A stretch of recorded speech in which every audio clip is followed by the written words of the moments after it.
It was just past midnight, doing my usual walk of the East Row, when I heard digging. I followed the sound to a plot marked with a headstone from 1962. The dirt was freshly turned. I shone my flashlight into the hole. It was already 6 feet deep and empty before I tell you what was still in that hole 3 nights later, because something was, and it wasn't dirt. You need to understand something about cemetery work. Graves don't get dug at night. Ever. Every excavation on that property happens during business hours, permitted, scheduled, with equipment that has to be checked out and signed for. There was no equipment checked out that night. There was no burial scheduled for that plot. There hadn't been one in 64 years. I'd worked grounds at that cemetery for 5 years by then, 60-some acres, mostly quiet, the kind of job where the worst part of your night is usually just the cold. I did a perimeter walk every night around midnight, more out of habit than necessity. That night broke the habit for good. The sound carried further than it should have across open ground, a steady, rhythmic scrape of metal into dirt, coming from somewhere in the East Row, the oldest section of the property.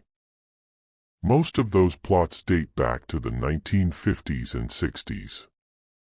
Nobody visits that section anymore. No fresh flowers, no new burials in decades. I followed the sound with my flashlight off, mostly out of instinct. You don't want to announce yourself to whoever's digging in a cemetery at midnight.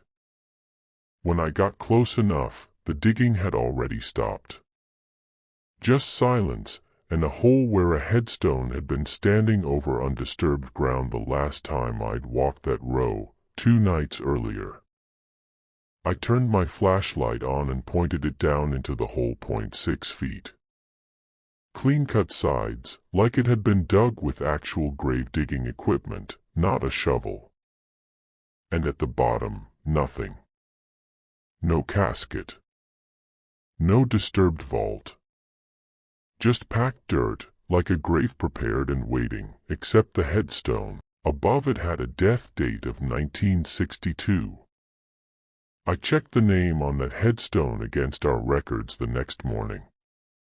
The burial file confirmed it, single occupant, undisturbed, no reinterment requests, no permits pulled, nothing on file that would explain fresh excavation of any kind. I filed an incident report, chalked it up to vandalism or some kind of prank, and figured that would be the end of it. It wasn't.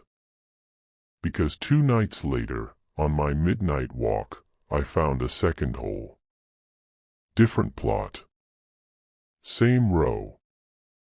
And this time, I wasn't alone when I found it. The second hole was 3 plots down from the first, same clean 6-foot depth, same undisturbed decades-old headstone standing over it. I remember standing at the edge of it, flashlight down, going through the same disbelief as 2 nights before, until I heard breathing. Not mine. Close. Behind me, maybe 10 feet back, somewhere in the dark beyond my flashlight's reach. I turned the light around fast. Nothing there. Just headstones, rows of them, stretching back into the dark further than my light could reach. But the breathing didn't stop. It kept going, slow and even, from somewhere I couldn't pinpoint, not directly behind me anymore, more like it was coming from everywhere at once, low to the ground, the way sound travels strangely across open cemetery land at night. I did something I'd never done in 5 years on that job. I ran back to the maintenance building and locked myself inside until the sun came up. When I called my supervisor that morning, he listened to the whole thing and then went quiet for a long moment before saying something that made my stomach drop harder than anything I'd seen in that hole. "You're not the first groundskeeper to report that section." I asked him what he meant. He didn't want to say much more over the phone, told me to come in early, that there were old files about that specific row he'd rather show me in person than explain badly over the phone. What he pulled out of the cemetery's archive room that afternoon was a personnel file 3 groundskeepers deep, going back over 20 years. 3 previous groundskeepers, across 2 decades, had filed nearly identical incident reports about the East Row, always at night, always fresh holes over decades-old plots, always the sound of digging with no equipment ever found. 2 of the 3 had quit within a month of filing their report. The 3rd had requested a permanent transfer to daytime-only duties and never worked another night shift at that property again. None of the reports had ever been escalated beyond the property's internal files. No police involvement, no investigation, nothing. Just a drawer full of nearly identical accounts that the cemetery had apparently decided, report after report, decade after decade, wasn't worth pursuing further. My supervisor told me something else that afternoon, something that wasn't in any of the files, something he said he'd only ever told one other person in his 30 years managing that property. The East Row was the original section of the cemetery, the oldest ground on the entire 60 acres. Before it became a cemetery in the 1940s, county records showed the land had a different use entirely. He wouldn't tell me what that use was. He said some things are better left in old paperwork nobody digs up. That phrase, better left, sat wrong with me for days. I want to tell you the digging stopped after the conversation. It didn't. 3 nights later, doing a walk I almost didn't do, I found a 3rd hole.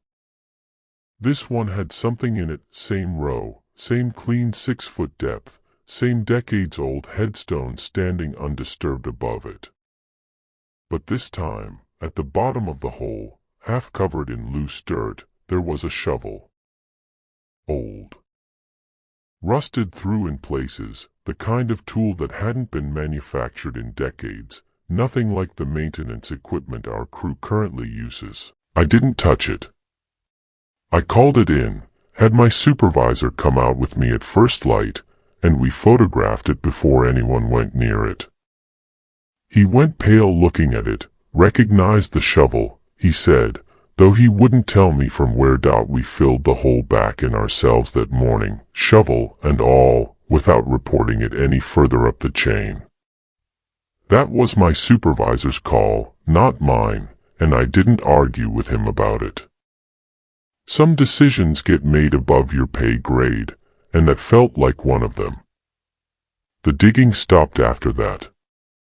It's been over a year now, and the East Row has stayed quiet every night since. I still do my midnight walk. I still avoid lingering too long near that section when I pass through it. And I've never asked my supervisor what that land was used for before it became a cemetery. Some nights, I think I'd rather not know. That plot's still marked 1962. I don't walk the East Row alone anymore. If you've got a story from your own job that still doesn't sit right, we want it. The link to submit your story is in the description. Tomorrow's shift is already waiting. Subscribe so you're there for it.